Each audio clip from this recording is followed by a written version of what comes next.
Hello, hello, hello. Welcome, welcome, welcome. My name is Kevin Owasu Itoe. Welcome to Teach Yourself Test Automation, right? We've kicked off things again. We have an agenda, right? The agenda is to actually upskill ourselves, right? From manual test to automation test. I know I've dropped the ball for about 8 months now, but I am back and I am back. I'm giving you a structure on how I'm going to be doing things, right? So hello to all my subscribers, my loyal subscribers. Thank you very much for being with me. If you have not subscribed, subscribe as well and join the journey, right? You could be in any field, right? You could be in any field. I am just showing up every single day, trying to put in the work to get myself to the next level. Okay, you too could do the same, right? Yesterday I did a blog on Cucumber feature files, right? So I taught myself. I read through how to how to create a Cucumber feature file, and I wrote a wee blog about it, and on my teachyourselftestautomation.com blog. So there it is. This is going to be a very quick video, right? We're going to be very quick, just to show you how to set up a feature file and then show you an example of a feature file, right? And then next video will be about mapping that feature file to a test definition or step definition file, right? Because they need to have to be mapped in order for the test case to be run, right? So we're going to see an example of a test case in Gerkin style. So yeah, Cucumber style, Gerkin language, right? So how to create a Cucumber feature file? We head over to our Eclipse. So that's our Maven project, right? That we have downloaded the jars, the Cucumber jars now. So this Maven project is actually a fit for running our Cucumber test automation cases, right? So if we go onto the main folder, right, into the test Java, so source test Java file, that's where we're going to create a package. So we go to new package and we just call this feature, just to be original, right? And hit finish. So that's our feature file we've created, right? And what we want to do now is right click into the feature package. Sorry, we created our feature package. Now we want to create our feature file. So we go to new and then we go right down to file. And then we have to say, so what we're going to use is a login page, right? The login page is called Orange HRM, right? So it's an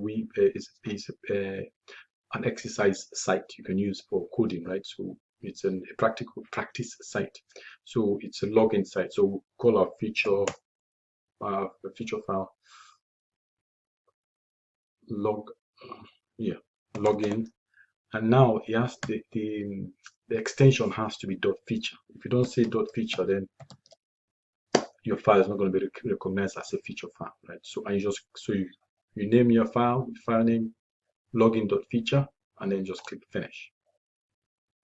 Right now, that's you have a feature file, right? You have a feature file. So if we go head back to my blog I wrote yesterday, so you see what we're going to be using for. I don't know where it's gone. There is, or there was a. Wow. I need to sort that out. My image is gone, right? My image for the orange.hrm homepage is gone. I wanted to show you what the homepage looks like. But anyway, so we've created a package. We've created our feature file. If you want to know what the feature file is what is a feature file, you just read it on my blog and you find out. Basically, it just holds test scenarios, right? It holds feature, what the feature is about, test scenario, what the scenario is going to be, the description of the scenario, and then it holds the steps, right? The test case steps. So the feature file holds the test case, one feature for each feature file. So you cannot have multiple features inside the same file, right? So one file, one feature file, one feature, then it could be a number of scenarios, right? So this is this is the content of the feature file. So you have feature, which is defines feature under test. Scenario describes steps and expected outcomes for that test, for the test. Given, so this is a Gerkin style language now, right? This is a Gerkin style language. Given, it specifies the precondition of the test. And then there's a given when is an action or event to be carried out by a user. And then is the expected result, right? And then it could be an and, right? So you expect this and that, right? So and is just like another additional condition of the test, right? So I'm just going to show you a brief example that I created for the Orange HRM website. Unfortunately, my my page is gone, so I need to put that back up, right? I need to put that back up, right? Okay. So what we'll do, we'll copy this login example. So you see, this is the example right here. I need to change this because we don't have the semicolons after given, when, and then, right? So I've got it copied down here somewhere. So I'll just copy this and I'll go onto our clips and I drop it. Basically, I just drop it inside here, right? And we've got a couple of things to talk about, right? So this is our feature. That's our scenario. So what we want to do is the feature is we are logging into the Orange HRM demo site, right? That's the feature, logging into the HRM demo site. And then the scenario could be is the user successfully logs into the Orange HRM site, right? So this is a successful login, right? And then given the user navigates to the Orange HRM demo site, so that's a given. When the user enters user name and password and clicks, user enters, yeah. So when the user enters username, password, and then clicks on the login button, then the user successfully logs in and the Orange HRM demo site dashboard is displayed, right? So that is your test case right there, right? And those are your test steps, right? So you have your feature, you have your scenario, and then you have your steps, right? And then another scenario could be an unsuccessful login because the user did not enter the correct login details, right? So this is just a very basic, very basic test case, right? Just to show or just to demonstrate, right? We're going to learn more as we go along, right? I don't know more than the basics right now. So this is just a very basic one, right? So there's two things to talk about. What I've learned is that feature, you can see how the feature, the actual word feature, scenario, given, when, and then, right? They're highlighted differently, right? Differently. So you might ask yourself why that is, right? That is being recognized as a Gerkin language, right? Gerkin language. You remember from a post back, we downloaded, let's see if we can find that. New, oh, new. Not quite sure you can find that. Order. No.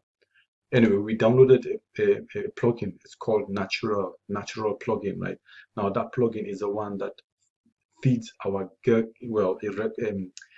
because it's in Eclipse, right? It allows Eclipse to recognize our Gerkin language, right? So that's why they are known as keywords, right? So feature, scenario, given, when, and then are Gerkin keywords, right? Keywords. So that plugin that we downloaded allows Eclipse to actually recognize the Gerkin style plain writing of test cases, right? Plain English writing of test cases, right? That natural plugin allows Eclipse to recognize this, right? Through the Gerkin language, right?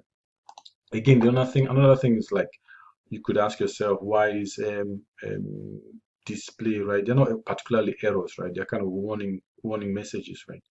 Because it will be, if something is like a warning, I mean, if it's like an error, it probably will be highlighted, right? So if we go like this, right? Because this Gherkin doesn't recognize the space between the two, the feature and the special character there. It throws this error, right? That's an actual error, right? Missing, right? Missing feature at feature. That's not a very it's not very friendly error message, but user-friendly error message. But if you understand the Gerkin style of writing feature files and test cases, then you know that it just means there should not be a gap between the special character and the feature keyword, right? Feature keyword.